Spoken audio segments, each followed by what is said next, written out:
What's up everybody, Matt Moran here for another car review. This is of course the 2018 Audi RS5 Coupe.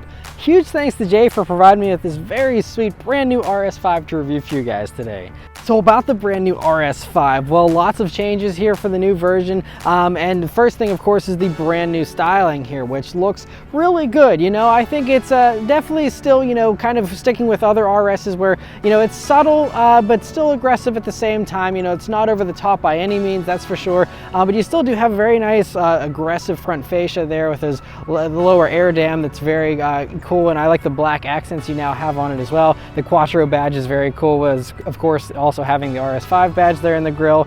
Otherwise though, it's just a very low wide stance to this vehicle. It looks really cool. Coming down to the sides here, you have these 20-inch wheels, which also really help with that more aggressive stance. You also have a little RS5 badge here and a little fake vent, and there's a couple little fake vents on this car I'm not crazy about. That's one of them. There's also one right beside the headlights there, and also one right next to the tail lamps in the back as well. But I think it's nice to give it a little bit of extra edge, you know, just to set it apart again a little bit more than a regular, you know, S5 or something like that. The flared fenders also do help with that more aggressive look as well. Going out back there, again, very aggressive, of course, with the exhaust tips there, which are, you know, very large ovals. It's an active exhaust as well. You can even see the little flaps residing right within the tip there. You know, it's a very good look that, again, you just have a little subtle deck lid spoiler there that's really small, and, you know, just that's basically it. Otherwise, though, it is still just good looking, you know, futuristic Audi styling. I like the LED elements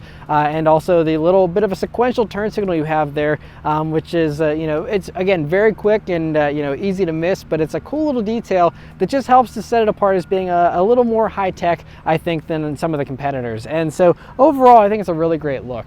Rest of the interior of the 2018 Audi RS5, well, it is a very nice place to be. So anyway, first things first, sitting down in these seats, well, they're this beautiful quilted leather, and they are really sweet seats. So to start off with, just the standard bolstering is really great. I mean, awesome thigh support, awesome torso support, and it's very customizable as well. So, you know, you can increase the torso bolstering tightness to make it, you know, tighter or looser depending on your preferences. And in its tightest setting, which I have it in now, I mean, it really hugs me in well here, and so they're really great seats in that regard. Plus, they even have a massage function, which is really pretty much unheard of, I think, in this class of vehicle. Although, of course, several other Audis also have that function, but to have it here in, you know, the smaller RS5 is really cool. It's not quite as advanced as some of the other Audi massage functions. There's only 3 different programs, but still, just the fact that they exist here in the RS5 is a really cool addition.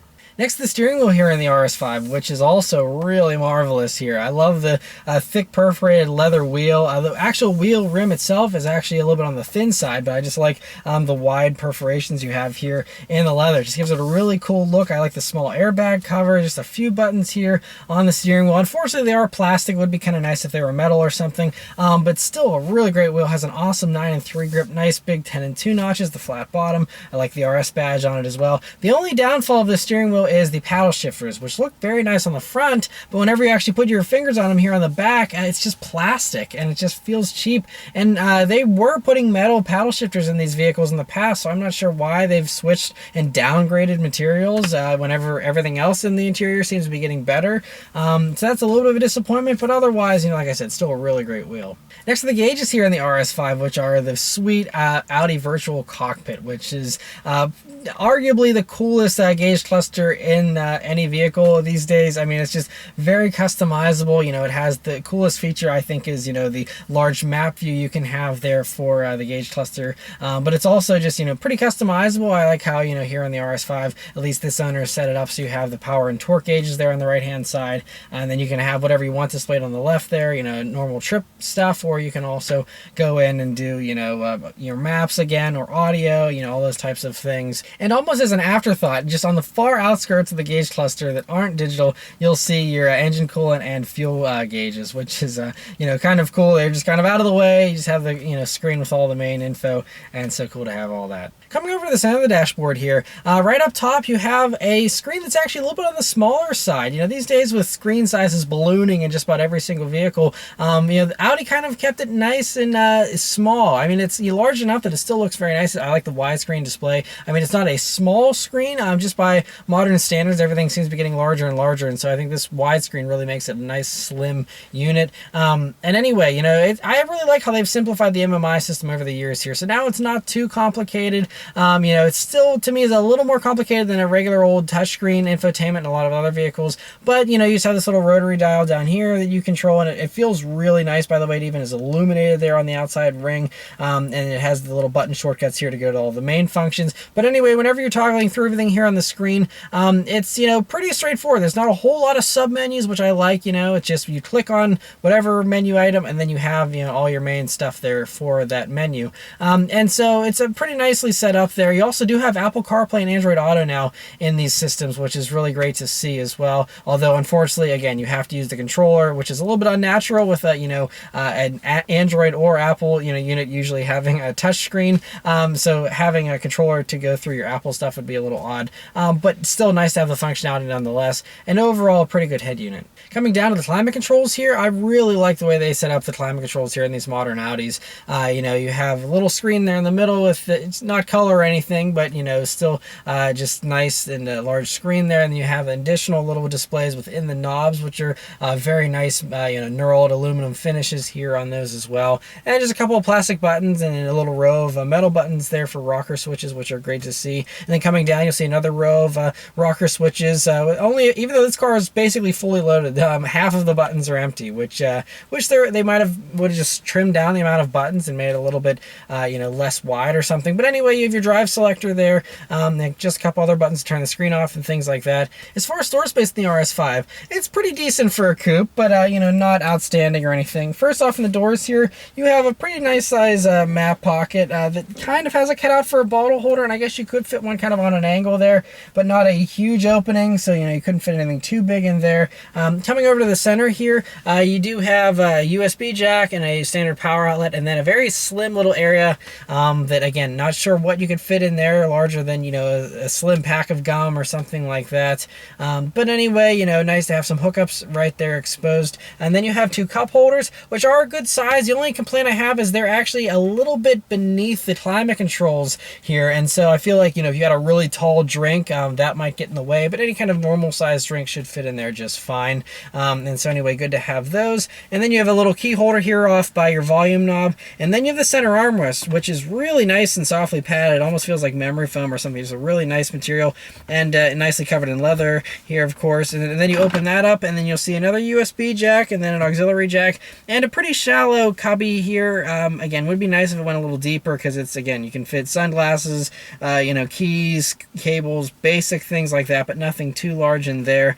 But anyway, nice to have that nonetheless. And then one other thing that might be easy to miss if you just hop in this car and don't take a good hard look at it is on the left-hand side here, there's actually a pretty large pocket. You can fit, the actual owner's manual fits in there, which is pretty remarkable. So that just shows how large of a space that is. I mean, you could easily fit a ton of stuff in there, and so a nice little additional cubby there, which I think really helps. Backseat space in the RS5 is actually quite good here. Now that the RS5 is on this new platform, it's about, I think, 1 inch longer for the back seat there. So you have more rear seat room, and so Audi actually expects you to use that rear seat because it's actually pretty easy to get in and out of it. That's the first thing I really like about it. You know, with an automatic forward and backwards movement for this seat back here up front. And anyway, once you get back there, I'm 5'9", and me sitting behind myself, I still have about 1 inch or so of legroom to spare there, so totally usable, you know, for, I guess, you know, people that aren't over 6 feet tall. You can totally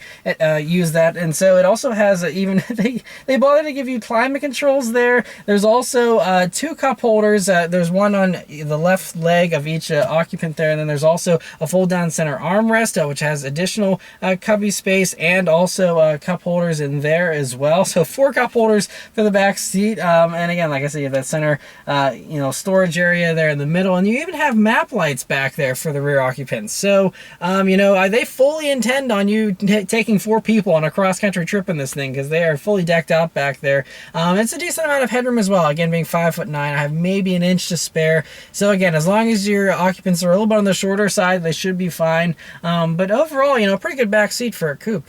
Trunk space in the RS5 is also pretty good for a coupe. You know, it's a nice long opening there. It goes pretty far back. You also have the rear seats that fold flat, so it'll give you even more load space if you want to pass through some longer items there. And so it's just a nice rectangular space that is very easy for fitting several suitcases in there with ease. And again, for a grand tour like this is supposed to be, I think it's a pretty good trunk. All right, so start them go for a drive. The RS5 has this very nice RS key. It's just plastic, but it has a nice little bit of metal here on the ends and metal buttons on the back. And of course, it's keyless entry and push button start. So you just leave the key in your pocket, hit the enter start button, and it fires right up.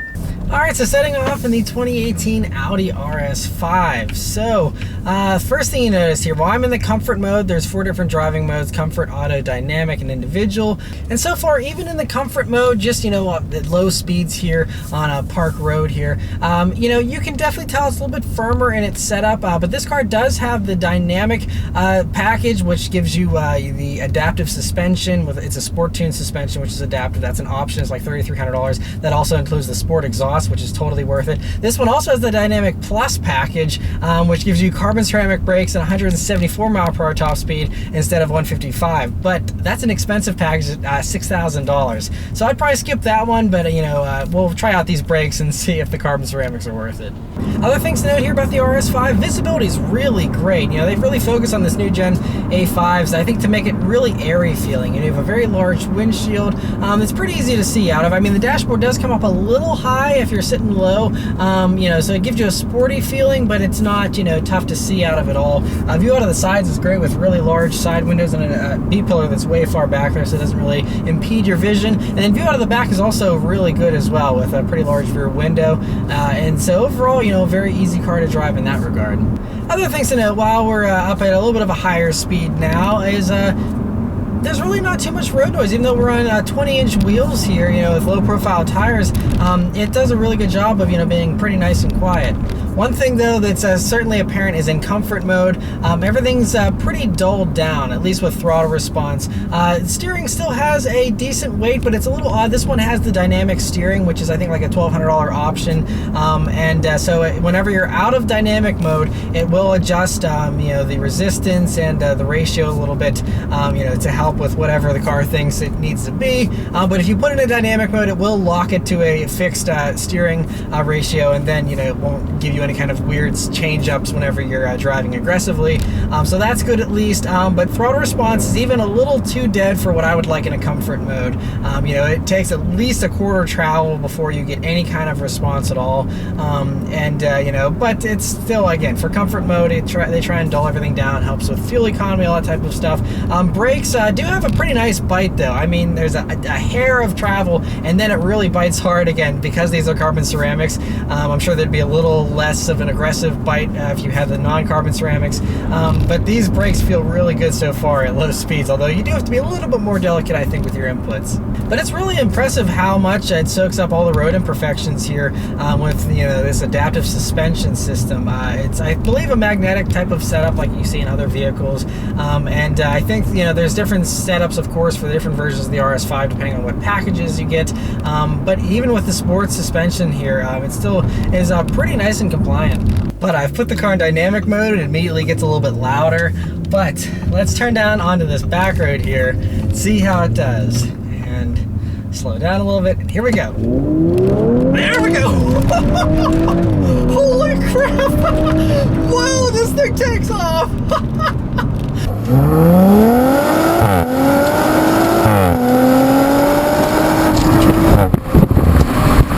Wow, man! I think there's a little bit of gravel on the road there too, just for a split second, and that kind of made it get thrown for a loop. But man, this thing puts down the power.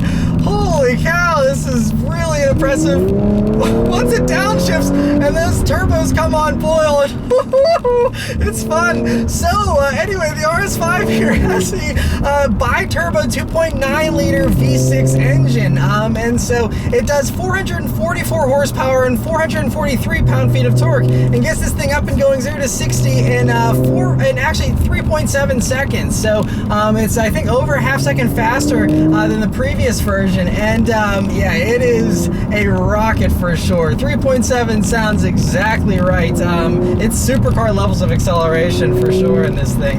And man, this thing really wants to fly. It's impressive. You do also hear a little faint burble from the exhaust back there, but I wish it was louder. It's an active exhaust. They should give you that loud sound whenever you flip it into the dynamic mode, because this is the loudest mode, and so that's what they should give you, if you're going to have that. Another little acceleration. This thing is crazy. Oh man, so now we're going around some corners here, and another improvement with the RS5 is that it actually has lost some weight, 132 pounds to be exact. And so because of that, it definitely feels a little lighter on its feet. Now, I haven't reviewed the old RS5, but I have driven the previous generation version with the glorious V8s, and that was definitely, it felt heavy. This does feel a little lighter. Obviously, these weigh about 3650 for the weight still. So for a coupe, that's actually not bad. That's a lot less than what you get in the muscle cars and things like that these days. But I mean, it's interesting. This car almost feels like it's got like four-wheel steering or something, just with the way this dynamic steering setup is. It's still, I don't know, I'm in dynamic mode, but it feels like it's shifting around on me a little bit. It's kind of perplexing. We'll try and drive a little more and figure that out, but this thing, it really corners well, though, I have to say. It's impressive. It's really flat, and it really just wants to dive itself into corners there. This has this torque vectoring rear differential as well, which might be part of what I'm feeling here. And because of that, it'll split the torque split. It defaults to 40 in the front and 60 in the rear, but I think it can send up to 70% to the rear, if I remember correctly, or to the front. And then it can shift, I think, 85% of that torque to one wheel individually, and that's where I think it really helps to bring the nose in and kind of bring the car around on you if you're trying to apply some throttle mid-corner or whatever. I don't know, this is just really, really impressive handling. Another acceleration because it's just too much fun. Point it straight. Man, man, when it downshifts, kicks down, it really, I mean, it is a powerful sensation. Speaking of kicking down, the transmission this thing is running is the ZF 8-speed actually now, which is pretty good. We're going over a few bumps here though now, and I can certainly feel the dynamic suspension being a little more bouncy, with its firmness whenever you're in dynamic mode here. But it's still not actually bad, considering the types of bumps we have here on this road. It's still soaking them up pretty well. But anyway, getting back to this transmission, ZF 8-speed. It's really quick with its automatic shifts, and we'll go ahead and slap it over to manual here and try the paddle shifters. Okay, so there's a slight delay on the downshift that actually I don't find in a lot of other ZF applications, so I'm not sure if that's just the specific way they tuned it or what. Upshifts are pretty quick as well. Again, I feel like I've driven ZF 8-speeds that reacted a little bit quicker than this. I mean, I'm splitting hairs here, but it doesn't feel quite as snappy as some of the other stuff that I've used in the past. I mean, it's still quick enough.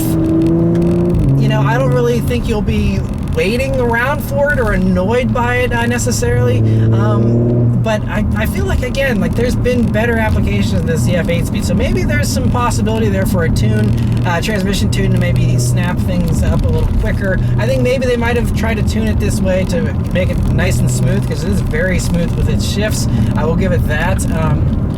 But I just wish it was maybe a tiny bit quicker, because I feel like the ZF 8-speed is totally, it has its capability to do that. But it still feels really good. I'm amazed at how this thing tucks in the nose. Even though this is still a front-heavy vehicle, I think the weight distribution is now, 54 front, 46 rear. It used to be, 57 front, so it's improved in that way as well, of course, going from the V8 to the V6. So the balance is certainly better for sure, even if it is still a little front-heavy. You don't really notice it a whole lot. I think you're going to have to be going really, really fast in order to kind of sense any kind of understeer, because I really don't feel anything here. Even on some roads as they get tighter here. You get some nice little burbles whenever you downshift, and little burps when you upshift as well. But again, I still wish it was a little bit louder. I mean, this V6 sounds good. I know a lot of people get upset because it's a V6 now instead of a V8, but it doesn't sound bad. I just wish you got more of it. V6s still sound great. But anyway, another acceleration, this time in manual mode. We'll force it to stay in first, and here we go. Oh man! It is so fast. It's amazing. I mean, RS5s have always been really fast, but this really, like I said, it puts it in supercar territory. Honestly, I mean, this, even supercars from 10 years ago, this thing would embarrass, I feel like. And I think that the biggest thing that makes it feel different than its competitors, because, you know, you have stuff like the C63 AMG, the S version even is way more power than this, but it's rear-wheel drive. BMW M4, same amount of power as this, but it's rear-wheel drive. And those, they give you, you know, lots of drama with wheel spin, and I mean, they put the power down pretty well. I think the Mercedes is a little bit better than the BMW does, but they still, I mean, they're both, you know, a little tail happy, but this is, I think it's just, there is none of that slack. There isn't any wheel spin, of course, obviously being all-wheel drive.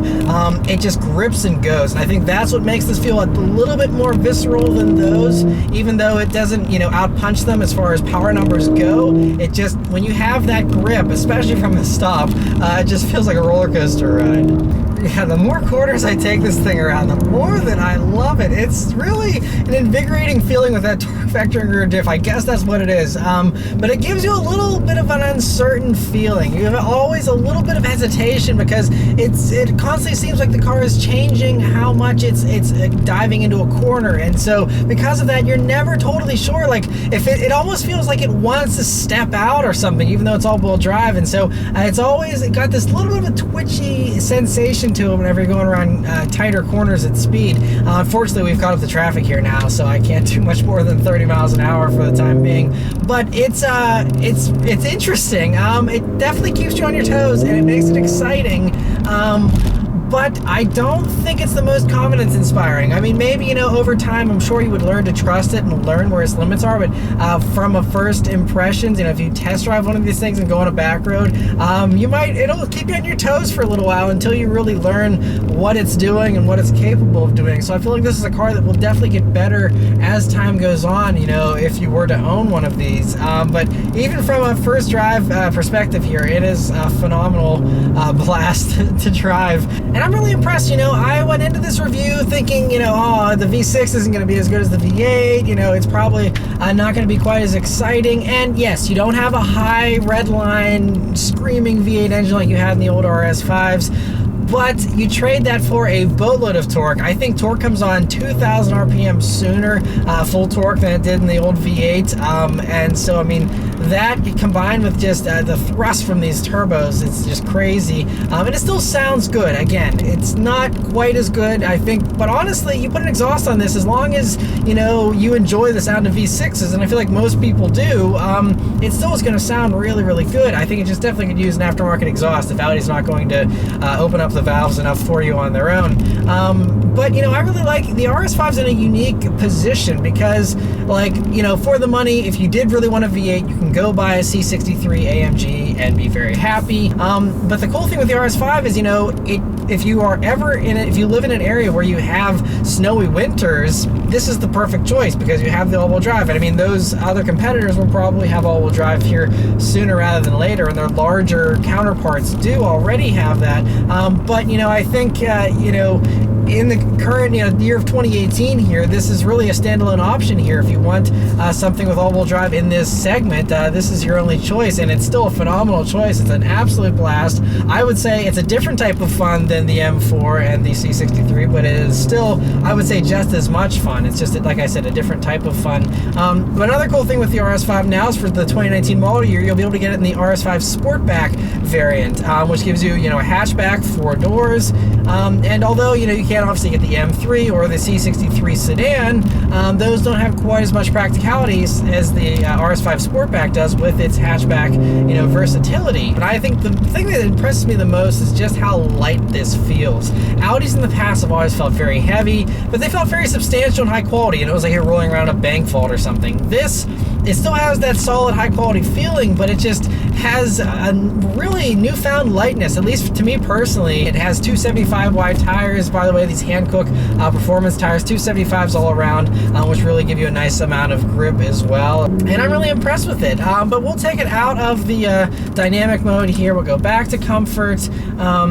and just cruise. And you know, that's the thing, is it's a very nice Jekyll and Hyde type of thing, where you can put it in comfort mode here, put the massage seat on, blast the Bang & Olufsen stereo, and just immerse yourself in a completely luxurious experience if that's what you want. And then, you know, you tap a few buttons and all of a sudden you have a Backroads monster if you want. And so it's it's really, really impressive. Now, this does not come cheap. This one, as tested, I think is like $91,000 with, like I said, all the options. But the carbon ceramics, you know, I did test them a couple of times and they are very, very grabby, but it's not like regular RS5s have weak brakes or anything. So I personally would save that $6,000 easily. The other stuff, there's really not a whole lot of options that you know, I would want to skip out on. So, you know, I would say a nicely equipped one, the way I would do it would be maybe like 85 or so.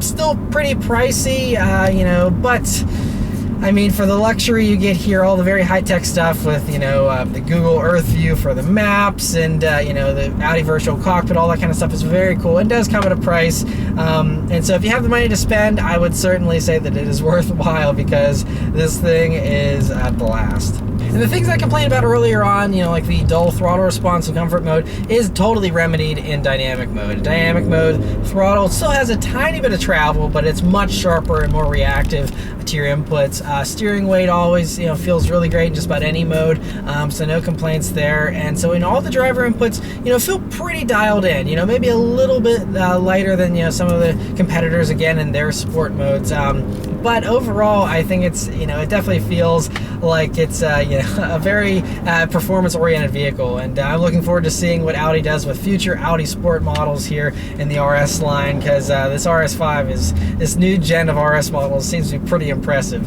So anyway, huge thanks once again to Jay for providing me with his brand new RS5 here to review for you guys today. Let me know your thoughts about the RS5 in the comments below. Thank you guys very much for watching. I'll see you next time. Take care.